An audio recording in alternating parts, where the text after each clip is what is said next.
seen people that didn't have any respect for themselves or anybody else, and they respected our dad.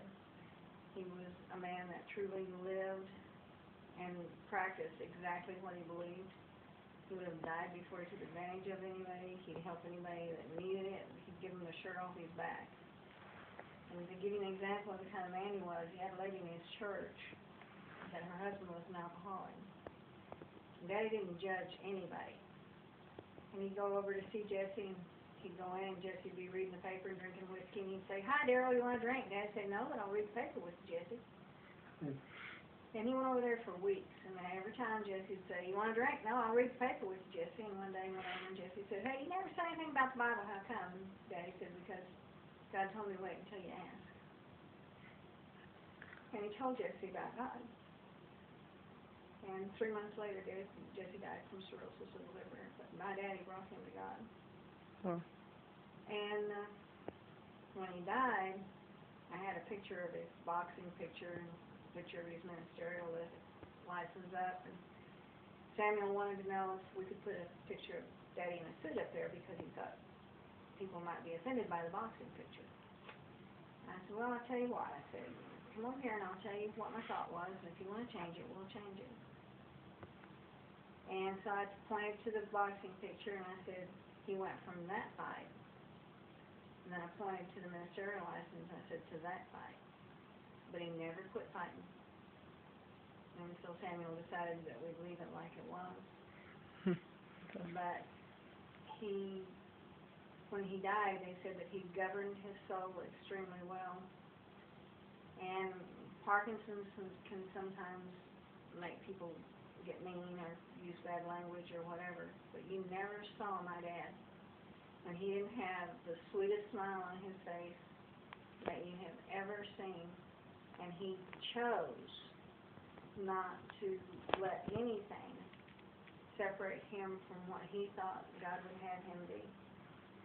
And he chose to govern his soul in such a way that he could go to his Heavenly Father with a clear conscience, knowing that he'd done everything he could do to be who he was.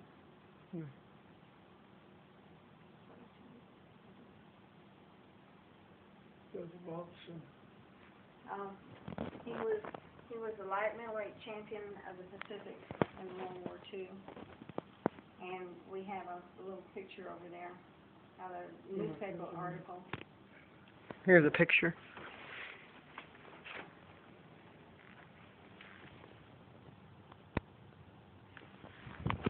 Where the lightweight champion of the Pacific was congratulating him for winning the title of the light middleweight champion of the Pacific in World War II.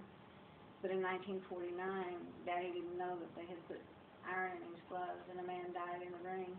So he quit fighting and became a minister.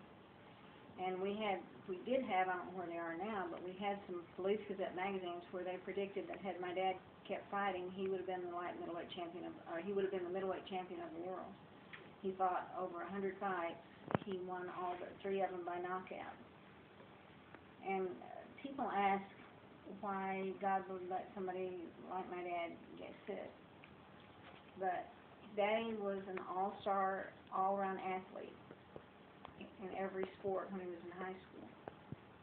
And his boast was that he never went around or over anybody. He went through them with leather helmets that did nothing to protect the brain. And then when he fought, his boast was that he was never knocked down. But if you can imagine the beatings that he must have taken in all those fights to have won them and then he did spray painting and drywall. And they told him in his 30s not to ever do that again. He had a black spot on his lung and his heart was enlarged. And the way we found out he had Parkinson's was when he fell off a ladder doing a 10-foot ceiling in Nichols Hills. And broke his collarbone and dislocated his shoulder, and they figured out that he had, by the amount of work he would have done in the time he was there, that he had been unconscious there by himself.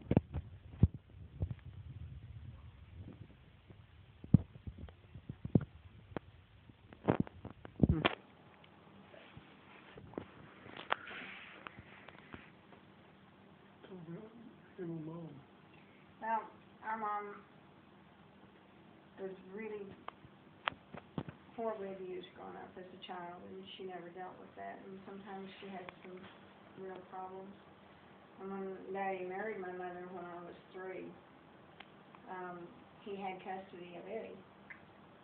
But he never treated us any differently than Eddie. He literally made us his children by love.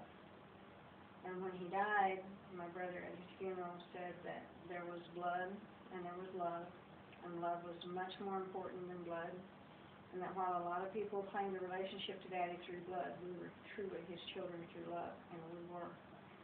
And I remember when he had Parkinson's, I went home over to see him one day, and the neighbor met me in the driveway, wanting to know if I could get Mom to at least be kind to him. And she almost knocked me down, leaving when I was going in the door, and I sat down in front of my daddy, this is in that recliner you're in, and I looked at him and I said, Daddy, if you had it to do over, would you have married her? And all he would do is give me the sweetest smile and say, I got my kids. And I said, I know, Daddy. But if you had it to do over, would you have married her? And all he would do is smile and say, I got my kids. And that man went through a very rough time.